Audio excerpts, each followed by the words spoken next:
ओम शांति। आज 10 जुलाई 2023 की साकार मुरली। आज बाबा ने कहा, मीठे बच्चे, बाप का राइट हैंड बन, सर्विस का शौक रख, सीमत पर पूरा पूरा अटेंशन दो। अखबारों में कोई सर्विस की बात निकले तो उसे पढ़कर सर्विस में लग जाओ। प्रश्न, बाप का नाम तुम बच्चे कब वाला कर सकेंगे? उत्तर, जब तुम्हारी चलन बड़ी रॉयल और गंभीर होगी। तुम शक्तियों की चाल ऐसी चाहिए जैसे डेल यानी मोरनी। तुम्हारे मुख से सदैव रतन निकलने चाहिए, पत्थर नहीं।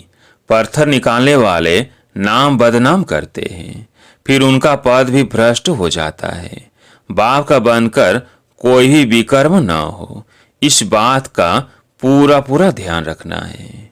गीत है, छोड़ भी दे आकाश सिंहासन। ओम शांति। बच्चों ने गीत सुना, याद करते हैं, हे परम पिता परमात्मा, निराकार रूप बदल कर साकार में आ जाओ। वो क्या रूप बदलेगा? ऐसे तो नहीं कहेंगे कि कच्छ मच्छ का रूप बनकर आओ। नहीं, यह पाप आत्माओं की दुनिया। पुकारते हैं पावन बनाने के लिए। अगर सर्वव्यापी है तो फिर किसको पुकारते हैं?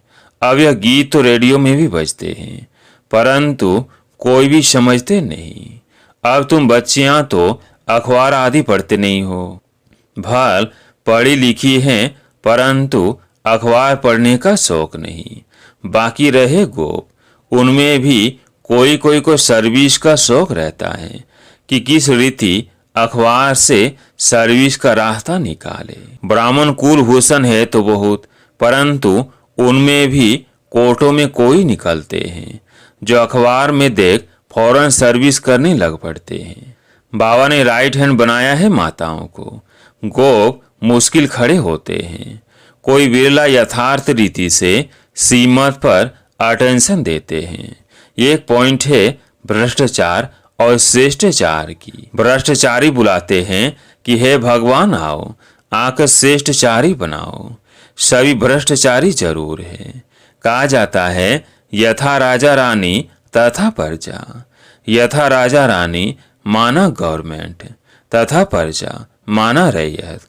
तो बच्चों को समझाया गया है कि भारत सदा श्रेष्ठचारी था, स्वर्ग था। स्वर्ग में भी अगर भ्रष्टाचारी हो तो उनको स्वर्ग कैसे कहा जाए? स्वर्ग की स्थापना जरूर बाप ही करते होंगे, जिसको याद करते हैं। भ्रष्टाचारी ही बुलाते हैं, श्रेष्ठचारी कब बुलाते नहीं।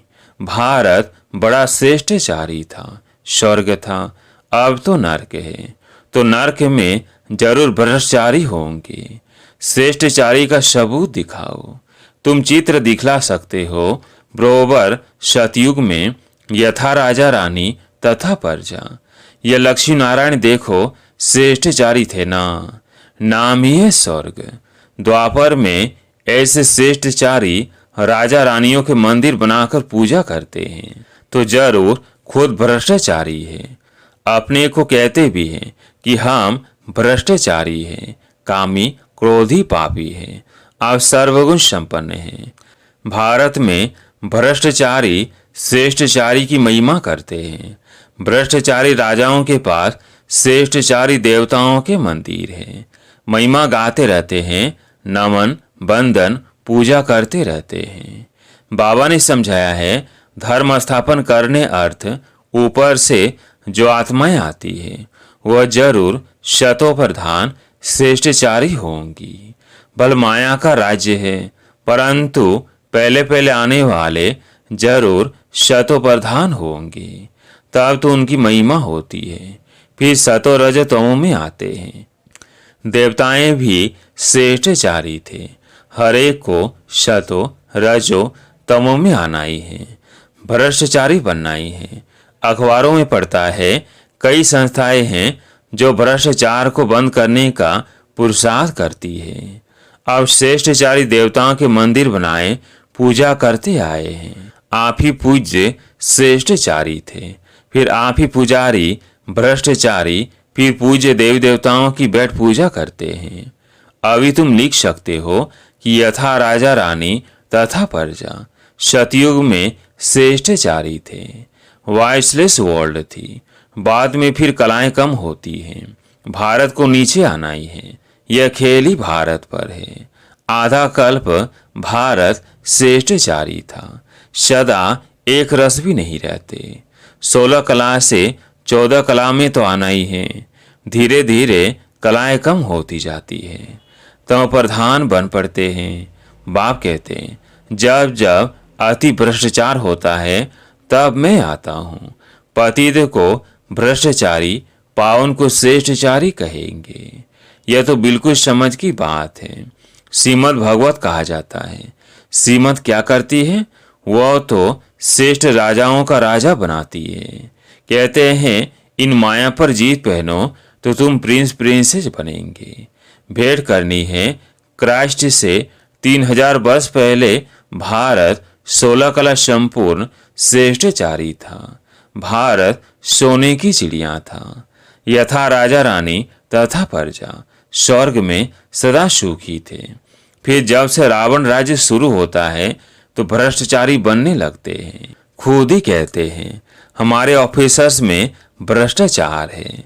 राजा रानी तो है नहीं जो कहे प्रजा में भ्रष्टाचार है। यहाँ तो है ही प्रजा का प्रजा पर राज्य।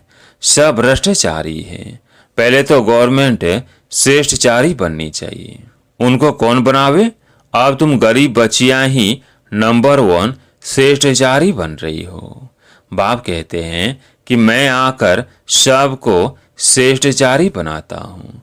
ड्रामानुसार ये सारा खेल बना हुआ है। फिर भी वही गीता चित्र आदि निकलेंगे। अब बंगाल में काली का मंदिर है। काली माँ माँ कहकर प्राण देते हैं। अब ऐसी काली माँ व चंडिका देवी आई कहाँ से? नाम तो देखो कैसा है। जो भागंती होते हैं वे तो प्रजा में चंडाल बनते हैं, परंतु जो यहाँ रहकर विकर्म आदि करते हैं वे रॉयल घराने के चंडाल बनते हैं। फिर भी पिछाड़ी में उनको ताज पतलून मिल जाती है, क्योंकि यहाँ गोद तो लेते हैं ना। इसलिए चंडिका देवी की पूजा होती है। ज्ञान तो बहुत गुही है, परंतु कोई धारण करे। जैसे बैरिस्टर कोई तो लाख कमाते, कोई का कोड भी फटा रहता है। यह तो पढ़ाई है बेहद की। बाप ने जो विस्तार में समझाया उसको सार मिलाकर 5 मिनट का भाषण बनाए अखबार में डालना चाहिए। यह भी पूछना चाहिए कि भला हिंदू धर्म किसने स्थापन किया? तो बता नहीं सकेंगे, कुछ नहीं जानते। तुम शक्तियों की चलन ऐसी गंभीर होनी चाहिए जैसे डेल यानी मोरनी चलती है। मोक्ष रतन निकलते रहे, पत्थर नहीं। वह तो पत्थर मारेंगे, तुम कभी पत्थर नहीं मारो। नाम बदनाम ना करो। अच्छा, मीठे मीठे सिकिल्दे बच्चों प्रति माता पिता बाप दादा का याद प्यार और गुड मॉर्निंग। रूहानी बाप की रूहानी बच्चों को नमस्ते। हम रूहानी बच्चों की रूहानी बाप दादा को याद प्यार गुड मॉर्निंग नमस्ते नमस्ते। रात्रि क्लास। बाबा ने कहा, यहाँ अच्छे बुरे मनुष्य हैं। सतयुग में ऐसे अक्षर नहीं निकलेंगे। बुरा वो पाप आत्मा अक्षर नहीं निकलेगा। वहाँ है वॉइसलेस वर्ल्ड। बच्चे जानते हैं हम विश्व के मालिक थे। यह भारत जो देवी देवताओं का राजस्थान था अब पुराना है। मनुष्य नहीं जानते हैं यह संगम युग। अब यहाँ से लंगर उठाया हुआ है। हम इस दुनिया से पार जाते हैं। खिवैया है ना, नैया को पार ले जाते हैं।